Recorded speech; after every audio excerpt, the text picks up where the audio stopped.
As promised, Badger basketball head coach Aaron Knuckles. Man, good morning.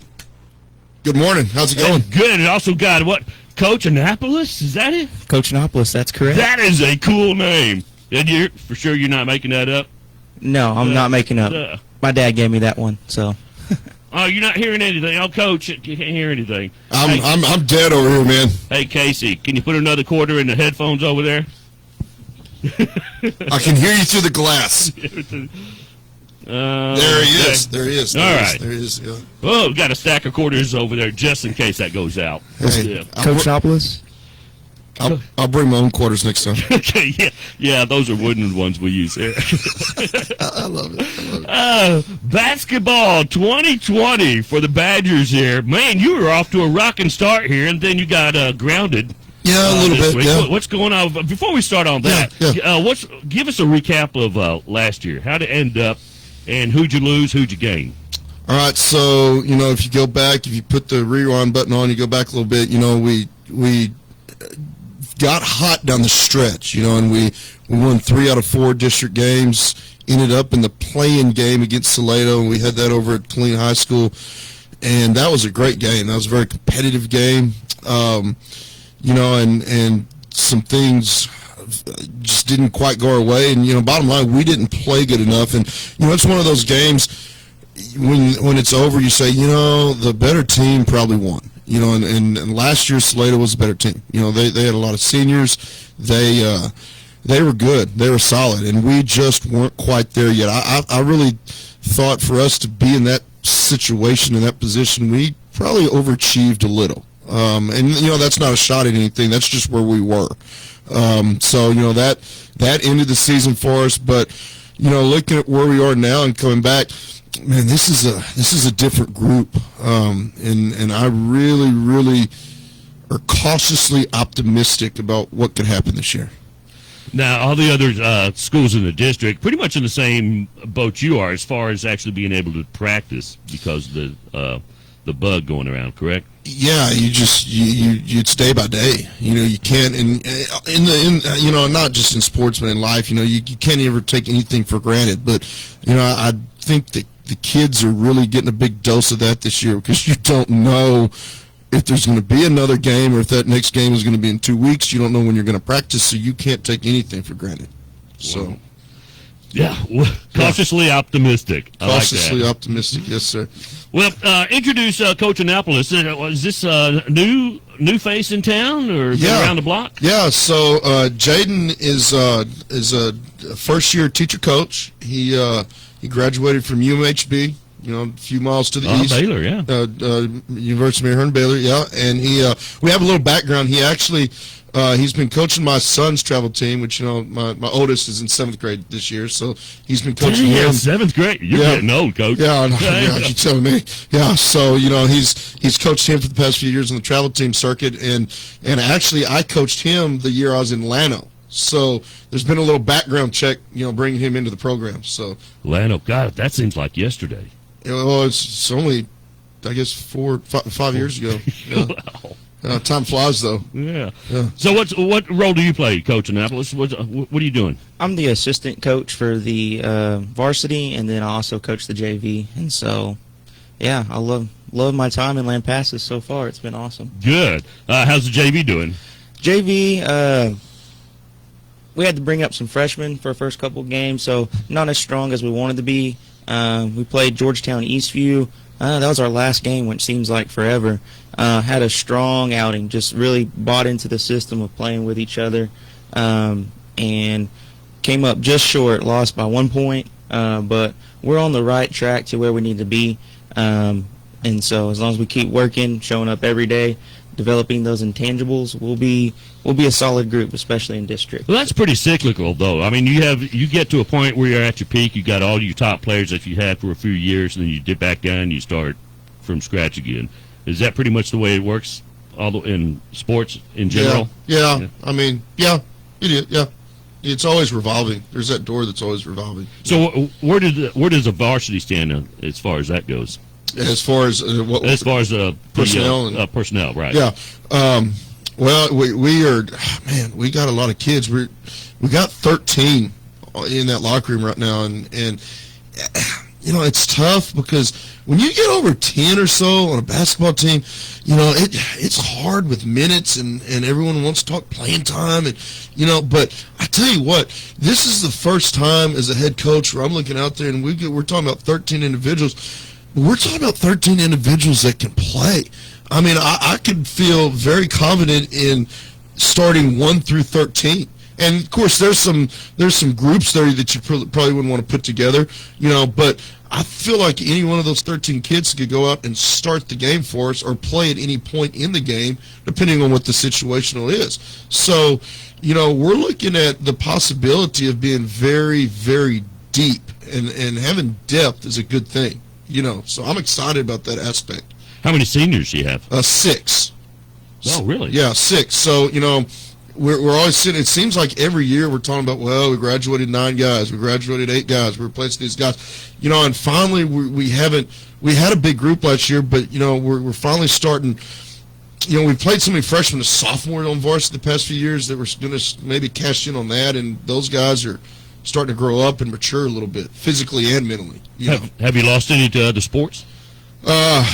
I think we had one that played for us last year as a junior that would be a senior this year that has decided just to go straight baseball, and that's fine. Kids make that decision, and we believe that if you really don't want to play, you don't need to. You need to go find what you want to do and then go do that. So that's true. Yeah. If they don't want to be there, you don't want them there. No, and I don't mean to sound ugly, and I don't want to sound negative. It is what it is. It is what it is. If you don't show up and as an adult, if you don't like your job, you better go find something you like because your life's going to suck, right? Pretty much. I like my job. It's fun. I'm assuming you like your job. That's why you do it. So you better find what you want to do and go do it. So that's not a problem.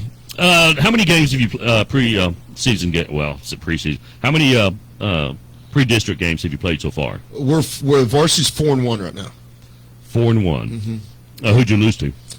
Cameron, and that was kind of a weird deal because we're supposed to play Austin Eastside on Tuesday, and then we found out that they had to go into quarantine, so we lost the game, and then we just grabbed Cameron because they were needing a game, so we kind of threw that on the schedule. And I knew going to Cameron on a Friday night would be a crazy affair because it's just a great atmosphere over in Cameron, and we didn't really. I don't think we did a very good job of preparing our kids, but we're short on time getting into that matchup. So there's it kind of became, hey, let's go play a game, and we got over there, and second quarter? When were we down 24? Third quarter? Second quarter. And third quarter. And we ended up scoring 36 in the fourth and tied it twice in the fourth and ended up losing 85-82. And I think we got more out of losing that game than we would have in going playing a lesser opponent and winning, because we drew a lot from that loss. So you learn something every game here. Huh? Yeah, that's and nothing is a given, especially in basketball. I mean, regardless who you're playing, right. you can be on the road thinking you got that one in the bag and end up with your tail between your legs. Yeah, you don't have anything in the bag, man. That's the only thing you got in the if you got something in the bag, you better watch out because the bottom's fixing to fall out of it. You got a hole in the bag. That's what you got. Well, you're off to a good start. I guess morale is good.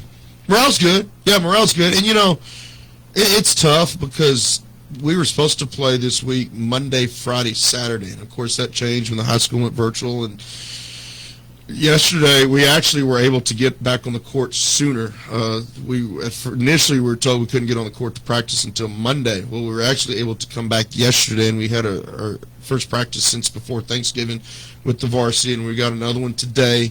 And then Saturday morning, we'll have all 3 teams practicing at different time slots. So does that mean going back to campus on Monday? Yes, that announcement just came out. I guess I can say that because it's on Twitter. If it's on Twitter, you can say it, right? Yeah. Yes, we're going back to campus on Monday. Yes. Oh, good. Yes. Good. So who you got lined up for next week? Coach, just living live, man. Thursday we're at home against Gerald. Okay, thank you. Thursday versus Gerald. Friday against the Burnett Bulldogs at their place. Yeah. And then Saturday back here at the Badger Den against Lake Belton. There you go. Belton. Yeah, it's a big week coming up, man. Play Burnett. Yeah, you ought to get your schedule out every now and then, Coach. It's out. I got it out, so I got it out, so I don't have to answer questions like that. Do you have to plan your strategy differently? Whatever team that you're playing, I mean, do you have to have a different strategy for like Belton than you do Burnett? Yeah, well, I guess that's like a multiple phase answer to that question. So district, you put a lot of strategy into it because there's scouting and there's plans. So yes, non-district, not as much. Generally about this part of the season coming out of Thanksgiving, we usually put a little bit more into it so the kids kind of get used to it, But I think as you grow as coaches, you change, and I've changed over the past few years. I think you can get caught up in too much. What are they doing? You just need to do good at what you're doing. You need to go into a game and you need to expect to know what they're going to do so you can adjust to it. But I think more of the focus needs to be on you as a team and be good at what you do. And you say you have 13 players this year? Yes, sir. 13. Yeah. And you have no problem swapping them out at any time, thinking they can. No, I'm excited about it. Water, huh? If you're talking about what we're going to do, we're going to try to play fast as we can, and our plan is going to be to make those opponents play up to our speed on both ends of the court, offensively and defensively. Because I really, really believe, particularly in district, we're going to have more depth than anybody out there, and we wouldn't be very good coaches if we don't use that depth, because it don't do good to have guys that can play and you don't get them in the game. You got to use that to your advantage. So chestnuts, man. Yeah, chestnuts. yeah. So better you than me. Well, that's kind of scary because I'm not real smart. That's why I got intelligent guys hired so they can help me out, knowing the schedule and stuff. We might go to the wrong place. That's got to pronounce your last name again. Nopolis. Nopolis? Yes, sir. Where are you from? I'm from Kingsland, Texas, and I graduated from Llano High School. So I've been in the Llano school district my entire life. Nopolis. What nationality is that name? It's Hispanic, but it's been traced back to Greek roots. So. Nopolis. Yes, sir. First year here, huh? First year. So. You still have to get his coffee for him? No, he's not drinking coffee right now. Not in the morning. So I'm drinking double for him. Yeah, I miss my coffee, man. So how do you deal with these with the JV team? I mean, you got some young blood in there. I mean, it's got to be challenging because mature wise, I mean, you got to prime them for the varsity. That's got to be a tough job. Oh man, for sure. I mean, I teach sophomores right now, so it's like I always look back and put in perspective when I was a sophomore, and when I was in high school, sophomore year was the worst year of high school. Right. It just was. It's just you're not a freshman anymore, but you're not an upperclassman. So You're just stuck in the middle where nobody wants you. exactly. Yeah, and I can understand. So it's really a time of adversity, growing up, and then basically you just got to come in as a coach, and you gotta love on these kids, and you gotta be hard on them. You gotta be strict. You gotta be stern. You gotta be disciplined. I was going to ask you, were they tough on you, or do you have to establish the pecking order as soon as you get in there? Well, we've had a few practices where they thought they could take advantage of the young guy. Yeah, like a substitute, right? Yeah, but I think the conditioning took care of itself. So they. Nothing like laps to fix that problem. Oh, huh? nothing like that. But you got to be disciplined. But you also got to put in perspective where you were when you were their age, and just trying to equip them and make them more mature, not just on the court, but just in life, learning to take care of your work and the schoolwork, taking care of your family. In this time of the virus and stuff going on, not to take things for granted. So there's a lot of things that basketball does that you can bring into their life and that they can apply it. But we want them to be good basketball players. We want them to be dribble. So a lot of it is developmental, okay? And developing them just in what they do fundamentally, and then sharpening the mental side of their game. So when they are at the varsity level, they're ready to execute. Or else you're in trouble. Yeah. Yeah. It's too late then. Yeah. If they're not ready by the time it's time, when your name gets called, you got to be ready to go. Yeah, so I guess by the time you get out of your sophomore year, I mean, yeah, you better be ready to just jump in the saddle and run with it. Well, we got 2 sophomores on varsity this year, and one of them started every game for us so far, so that's always fun. We're still. But you always have that, don't you? It seems like we do. You know, I mean, it's and that's not a bad thing. Don't get me wrong. You know, there's that maturity factor that you gotta groom and you gotta get to. But you know, yeah, you're right. It seems like we always do. You know, you look at Nate Bogard. He's a junior, and he started just about every game since he started this thing his freshman year. You know, and his junior year, and you know, knock on wood, he's playing great, and he's playing great because he's got great teammates. But he's averaging over 20 points a game so far. No kidding. No kidding. And you know, he's dropped 34 and 35 in 2 of the games. And you know, a couple of reasons for it. One, he's got good teammates, and we're playing together, and we're playing through each other. And two, he's a junior that started probably almost 60-something games already because he's been on varsity since he's a freshman starting. You know. You got some good 3-pointers? We've got some this, and again, could be because you never know. This could be the best shooting team I've had. Really? You know, we got some guys that can straight up slice it. So, yeah. So playoffs definitely a possibility then.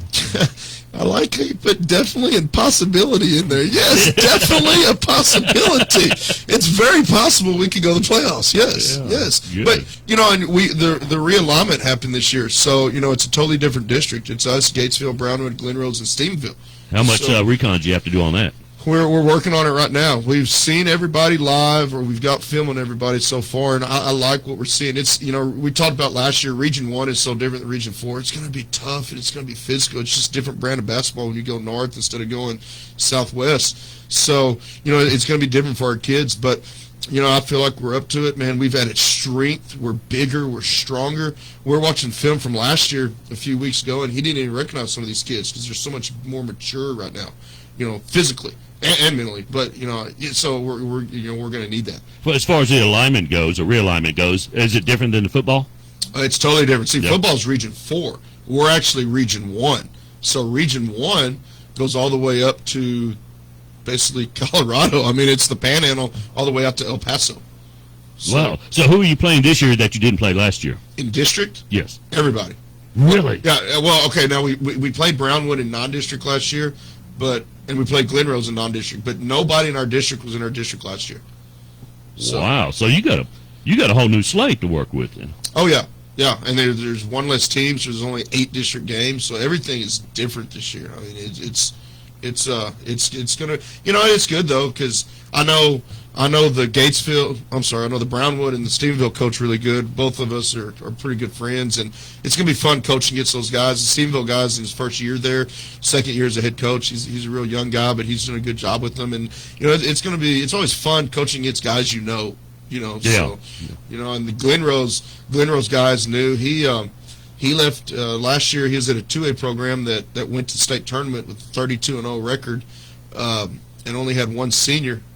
And you know they're picked to win state this year, and he left for Glen Rose. So he knows something. He wouldn't have left that position to go somewhere he's not going to win games. So he's expecting to win games. So You know, when I was going to school back before the microwaves, if you didn't pass, you didn't play. That's still the case now. Well, and see that's well, man, that's a whole nother book that's being written this year because of the virtual aspect. You know? Yeah, and I was going to segue into that. Yeah. How big of a role does that play?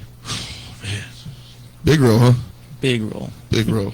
Yeah, it's tough because it's the parents and it's the kids' choice. If they want to go virtual, it's their choice. You know, some kids can do really good at it, and some kids struggle more at it. You know, and it's just, man, it's tough. So you know, we got some right now that we told them yesterday, you come to practice, bring your Chromebook. You know, bring your device so we can get you logged in. Let's see what's going on. And you know, it's a weird week because all the teachers on the campus are being swamped with all this virtual stuff, and they're behind with grades and everything. At least I know I am. I assume other people are, you know, and the kids are saying, well, I've done some of the work, and, you know, we just need to get everyone back to campus and just get on the same page because, you know, it's tough right now. Is it a chronic issue?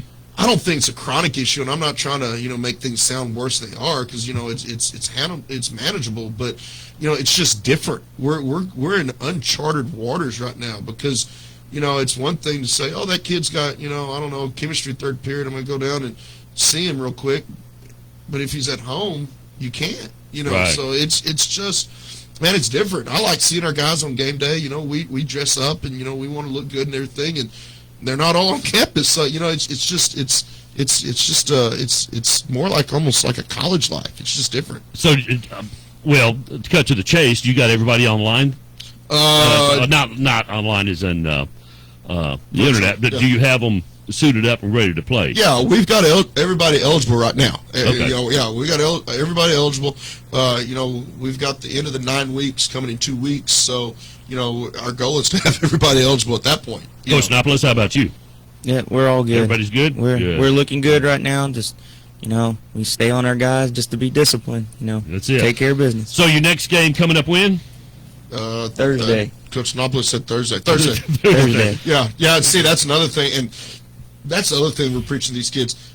We can control what they do with the mask when they're at school. We can control it. We're Right. good. We've got that. You know, trust us. We've got it. We can't control what our opponents do. You know, so like we're supposed to play Gerald Tuesday. Well, they went in quarantine. They'll be coming out of quarantine on Wednesday. That's why that game's pushed from Tuesday to Thursday. So, you know, that's you can't control what your opponents do, and I'm sure there's going to be things down the road that, you know, you just got to do what you got to do. But at least you're not having to forfeit the game. No, if something it's happens. not. It's not that. It's just aggravating when you practice and then you get a call on the day before a game. You know that you can't. They're not making the Right, trip. You know, yeah. it's just frustrating for everybody. So, you know, I talked to Dr. Rasco yesterday morning. I said, you know, not everybody agree with this, but you know, I want to play district. That's what I want. Right. You know, a lot of coaches want all these games and everything. That's fine. But at the end of the road, at the end of the day, I want to play those 8 district games and get in the playoffs. But you got to get primed for them, though. You do. But, you know, at the same time, I want to play those 8 district games and go to the playoffs, you know. So, yeah. I don't want the cone. I just want the ice cream. Well, that's a bad analogy because I want both. Yeah. Speaking of that, I cone's didn't good. know you and your wife owned Cherry on Top. I didn't know that. So is this like a free plug? Yeah, it's free Can I- plug. can I Yeah, advertise? shameless. Yeah.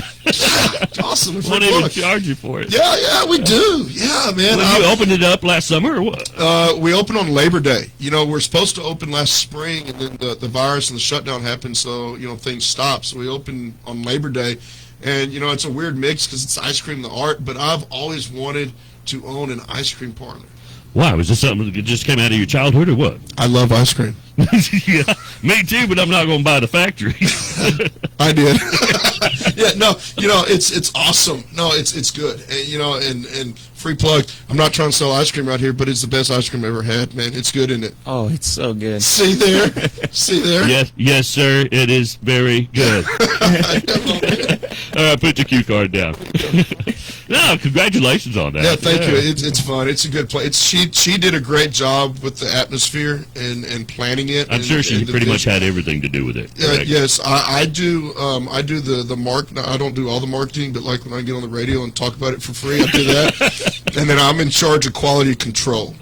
Oh, yeah, that's important. Yes. Yes. So if there's something that we put out there that's not good, let me know. Okay. I'm sure you've tried it all. I have. All right. That's why I can't have my coffee in the morning. Why? Why can't you have coffee? I'm on a strict diet plan, man.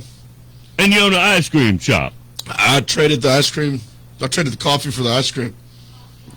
Coffee, ice cream, that is a thing, and that is good too. Yeah. Golly. Badger head coach Troy Rogers. Troy Rogers. Why did I say Troy It Rogers? just went off the rails. Yeah, boy, that was a train wreck. Oh man, Yeah. Well, basketball. no, I'm just used to saying that on the air all the time. Yeah, because no, and it's a good thing. It's a yeah. good thing. Aaron Knuckles and Coach Nopolis. What's your first name, Coach? Jaden. Jaden Nopolis. That's a cool name. Thank That's you. like a superhero name. Oh, man. That's why we hired him. Come on, man. I'm not just bringing guys off the street here. No, he's going into the den pulling superheroes out. So, okay, here you go. We talked about playoffs. That's the plan, man. You know? Man, oh, damn, look at the time. We're just rattling on. Let's just go all day. Let's go. What else? Do I need to advertise anything else? I can do the advertising. Yeah, we get to come in and do some commercials for Who's us. our sponsors? I'll get them on the air. All right, Coach Aaron Knuckles, Yes. Badger head coach of the basketball team. And I guess, Coach, You're the head coach for the JV? Yes, sir. Okay. All right. Very good. And then our other guys, and I don't want to leave anybody out. Justin Reeves is coming back to us. He's going to be the freshman and the other assistant coach. And, Coach Hammett was with us. Jaden replaced Coach Hammett, but Coach Hammett's got a very important role this year. He actually moved down to middle school, and he's doing 8th grade basketball for us. Oh, God love them. God, dude, we have some good stuff happening at the middle school right now. 7th grade A is undefeated. 8th grade A is 2-1. B team won last night. Good things are happening. Yeah, and they're able to play. They're not affected by this. They were not shutdown. affected this week, so they got their games in last night. Yeah, I didn't get the scores for them. I knew they were playing, but I didn't get any scores because I guess whoever's in charge of that didn't send them. Well, it was late, so I'm sure they're going to send them this morning. You'll get them. We'll get them to you. All right, well, sports is already over with, man. Well, maybe we can. Okay, you got me there. Damn. Well, I will say this: the 7th grade A won 59-15. 8th grade A 59. That's a backyard butt whooping right there. 59-15. Hey, and it's fun now because I told you my son's in 7th grade, so he's playing for the Badgers now, and it's like the group of kids that's always at our house that I know. So it's a new chapter for me, So 7th grade. 7th grade. Yeah. Take this any way you want to. You don't look like you're a couple of years out of high school. I appreciate that. You'll appreciate it, in another 20 years you will. Yeah. And then our 8th grade A won by 30, and our 8th grade B won by 12. So, yeah. Way to go. And you get them, next year, huh? The 8th graders. Yeah. Things just got real when I figured out my son and his group would be in high school in 2 years. Isn't that crazy? Yeah, but the good news is you're still going to be young enough to get out there and party while they're gone to college. Out of the house, gone. And you still have your teeth in your head. You can do something. Well, he's got a 5-year-old younger brother, so we got a ways to go. Oh, all right. Yeah, there's that. Yeah. All right. Hey, can you come back next week? I'd love to, man. All right. Let's do it. All right. Badgers playing next Thursday. Next Thursday, a week from yesterday. And that's going to be home? That's at home, yes. When's tip-off? These questions. 5 o'clock start for the freshmen, right? 5 freshmen, 6:15 JV, 7:30 varsity. There you go. He's glad to have you around. All right, see you next week, huh? Yes, sir. All right, appreciate you coming in. Enjoy it. Good luck to you. Thank you. All right, it's 842, 18 before 9, 1019. Here's a great thing to consider doing right now before the end of the year. Call Medishare and find out just how much you would save by switching to Medishare, the affordable alternative to health insurance. When you call, you'll get some good news and probably be very happily surprised, too. The typical family saves $500 a month, but you might save even more. It's so worth it to at least find out. And you'll see why more than 400,000 people are already members. Medishare is a Christian community that shared more than $4 billion in each other's healthcare costs. It really is remarkable, and they're very easy to talk to. And here's the thing. If you join before the end of the year, they'll waive your new member fee. That's another $170 you'll save. I'll give you the number here in a second. The call, and you'll get a price within 2 minutes. And again, the deadline is December 31st, so call now. You'll save even more. Call 855-51-BIBLE. That's 855-51-BIBLE. 855-51-BIBLE. This is Clark Howard. The data breaches just keep on keeping on. Texans got hit by a huge data breach affecting tens of millions of Texas residents. And now school system after school system around the country has been getting hit with data breaches with a lot of personal information leaking out on parents or on their kids. And the big thing the hackers are after, they're after your identity. They're after being able to buy things as if they're you. So know that the data breach thing is a problem that is without solution at this point. And the best way for you to protect yourself as an individual is not with the stupid credit monitoring that they send you and offer you for a year when there's a data breach notification, but instead freeze your credit that shuts the criminals down cold. Check out my credit freeze guide at clark.com. It's really easy to do. The cherry on top is now open. Me! With 24 flavors of ice cream. You can have it in a cup or a cone. In shakes, floats, and